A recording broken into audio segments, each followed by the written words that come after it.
अस्सलाम वालेकुम students, welcome to the Lahore garrison junior and upper school and welcome to 10th biology class. बेटा 10th biology chapter number 12 coordination and control.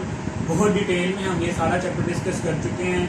आज के lecture में जो है हम इसकी जो रिव्यू क्वेश्चन हैं, जो इसकी एक्सरसाइज है बेटा, उसको सॉल्व करने की कोशिश करेंगे। वैसे तो ये आपको खुद से सॉल्व करनी चाहिए और अगर कोई प्रॉब्लम हो तो फिर मुझसे डिस्कस करनी चाहिए, लेकिन बेटा कुछ स्टूडेंट्स की वजह से हम ये भी जो एक्सरसाइज है ये भी मैं खुद ही सॉल्व करवा रहा हूँ, ताकि बेटा आपको किसी किस्म की कोई कंफ्यूजन या कोई प्रॉब्लम ना हो। ठीक है, तो पेज नंबर है आपके पास 53, chapter number 12 coordination and control. और आज हम डिस्कस करने जा रहे हैं या जो सॉल्व करने जा रहे हैं बेटा वो है आपके पास एक्सरसाइज पेज नंबर 53। पहले आ रहे हैं आपके पास मल्टीपल चॉइस क्वेश्चन। ठीक है, वो हम देखते हैं वन बाय वन उनके क्या आंसर होंगे। पहला क्वेश्चन है आपके पास, processes that carry nerve impulse away from the cell body are called.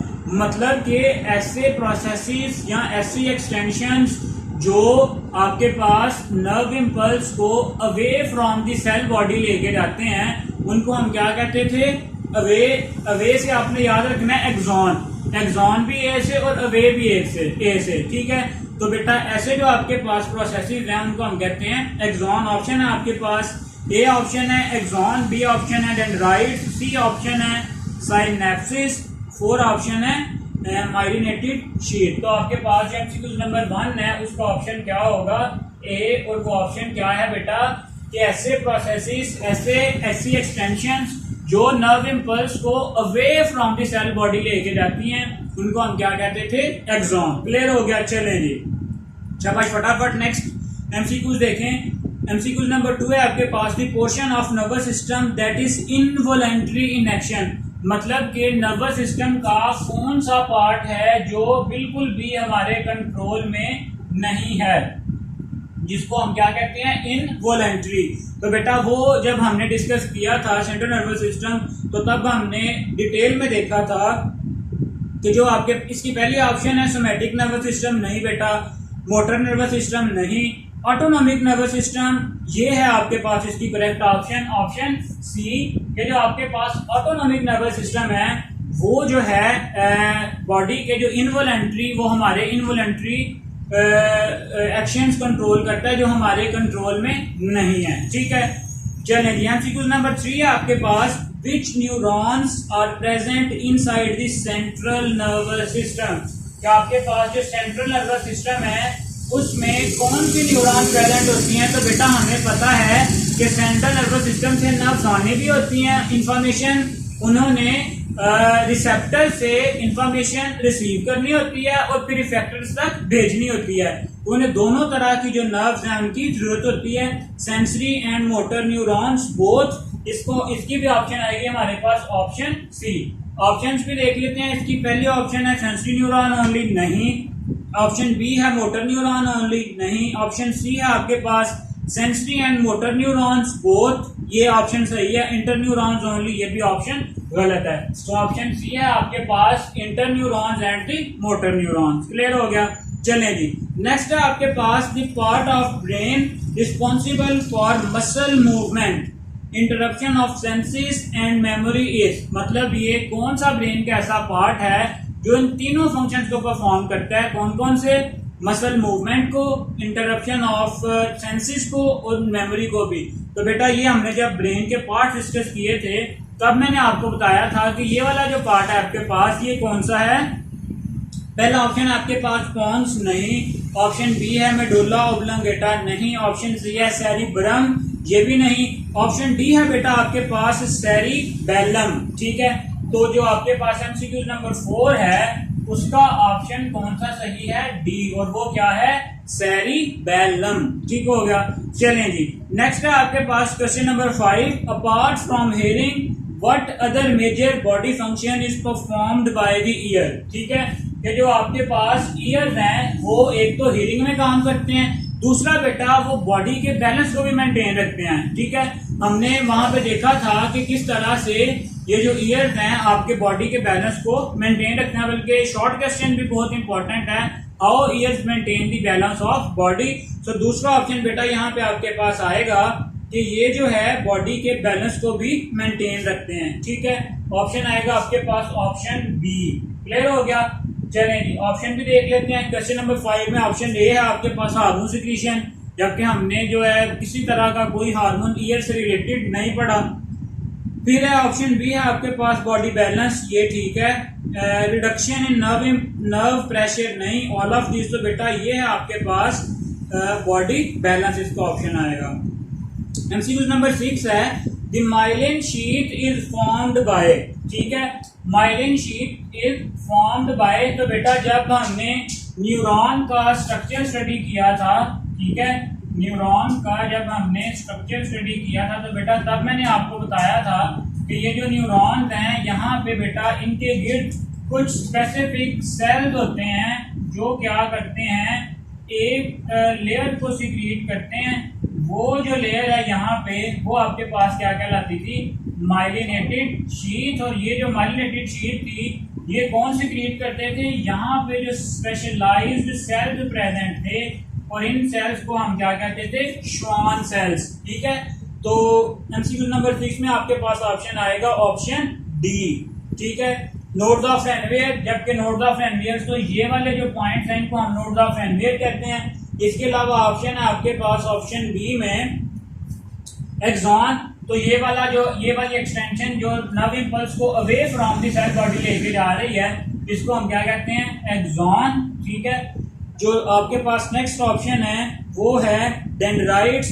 तो यहाँ पे ये वाली जो एक्सटेंशन हैं जो नर्व इंपल्स को टुवर्ड दी सेल बॉडी लेके आ रही हैं, ये आपके पास कहलाती हैं क्या, डेंड्राइट्स। ऑप्शन 4 ही बची है हमारे पास, वो कौन सी है, श्वान सेल्स। तो बेटा यही वाले जो सेल्स हैं जो आपके पास माइलिनेटेड शीट को सिक्रीट करते हैं क्या कहलाते हैं, श्वान सेल्स। तो ऑप्शन आएगा आपके पास ऑप्शन डी। क्लियर हो गया? चलें जी, फिर है question number 7, this is not a part of the hind brain.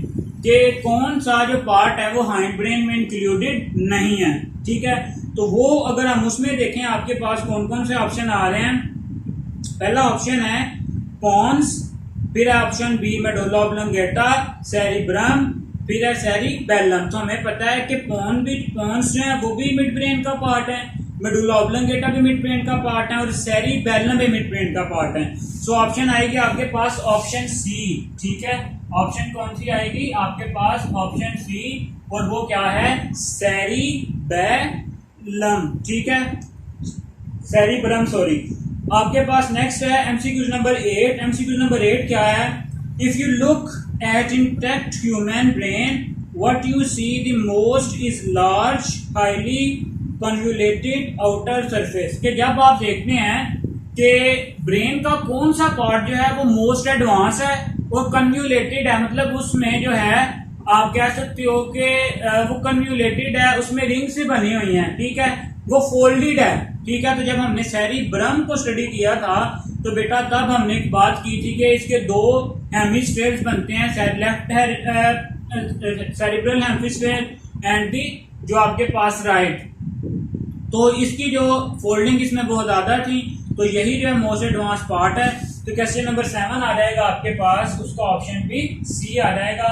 वो क्या है, क्वेश्चन नंबर 8 का जो पार्ट है, फिर नेक्स्ट वो देखते हैं। क्वेश्चन नंबर 8 में ए ऑप्शन आएगी जो अभी हमने डिस्कस की है। क्वेश्चन नंबर 8 में ऑप्शन आएगी ए जो क्या है, सेरिब्रम। चलें जी, नेक्स्ट है आपके पास insulin and glucagon are produced in. Insulin और ग्लूकागॉन जो है वो कहाँ पे प्रोड्यूस होते हैं, तो बेटा हमें पता है वो कहाँ पे, पैंक्रियाज में। ऑप्शन है आपके पास इसका डी, पैंक्रियाज में जो insulin and glucagon are secreted.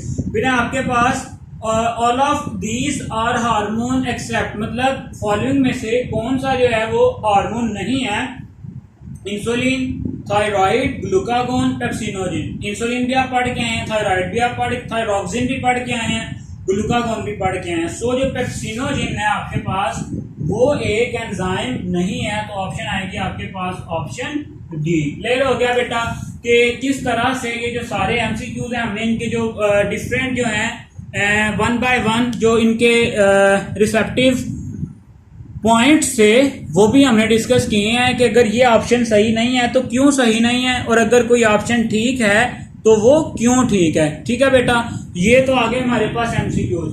अब नेक्स्ट जो है, मैं थ्रू आउट दी चैप्टर बेटा आपको डिफरेंट शॉर्ट क्वेश्चन साथ साथ मार्क करवाता आया हूँ। अब इसके एक्सरसाइज के शॉर्ट क्वेश्चन कुछ देख लेते हैं। ठीक है, पहला क्वेश्चन है identify the two types of coordination in living organism. तो बेटा शुरू में जब पहले 2-3 लेक्चर में हम डिस्कस करते आए थे कि दो टाइप की कोऑर्डिनेशन है, nervous coordination and the chemical coordination. ठीक है, उसमें आप उसकी प्रॉपर डेफिनेशन और उसकी एग्जांपल मेंशन कर दोगे।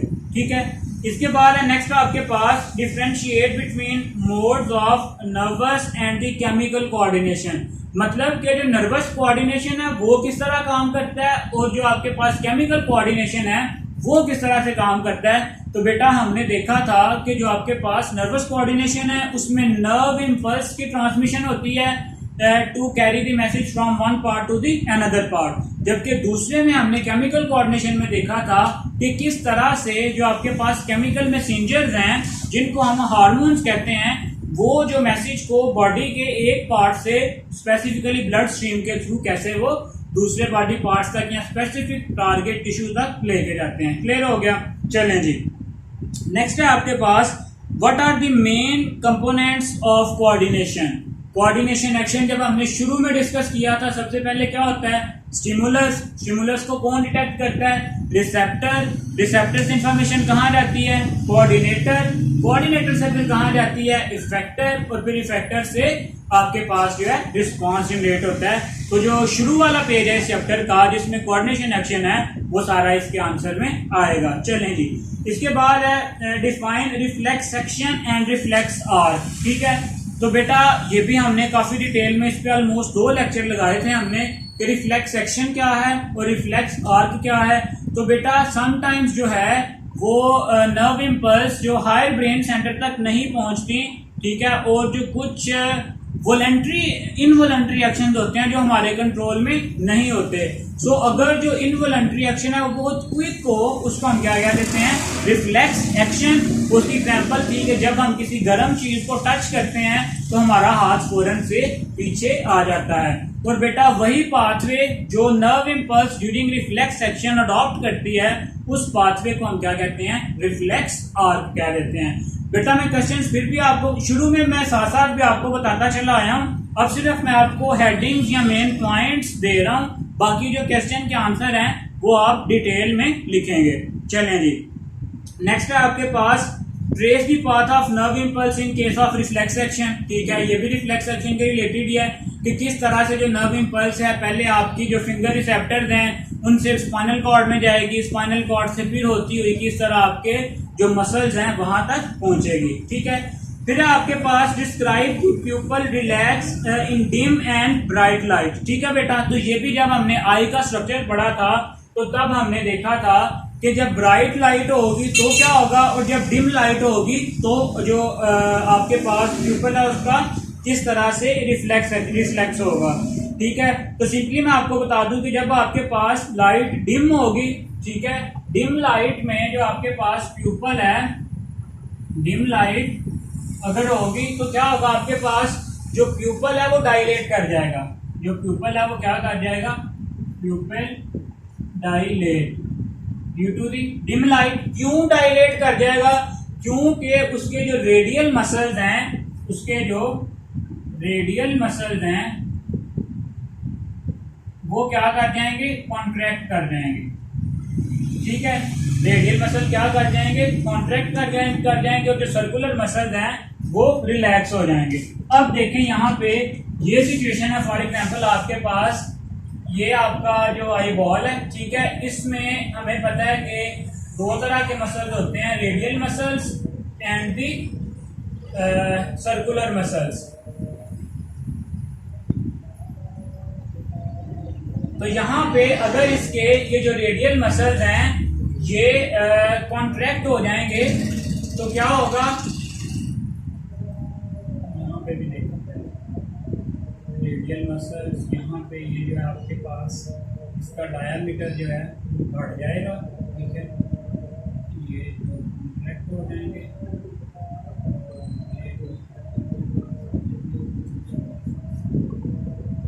जब लाइट होगी डिम, जब लाइट होगी आपके पास डिम, तो ये जो रेडियल मसल्स हैं ये क्या कर जाएंगे, कॉन्ट्रैक्ट कर जाएंगे।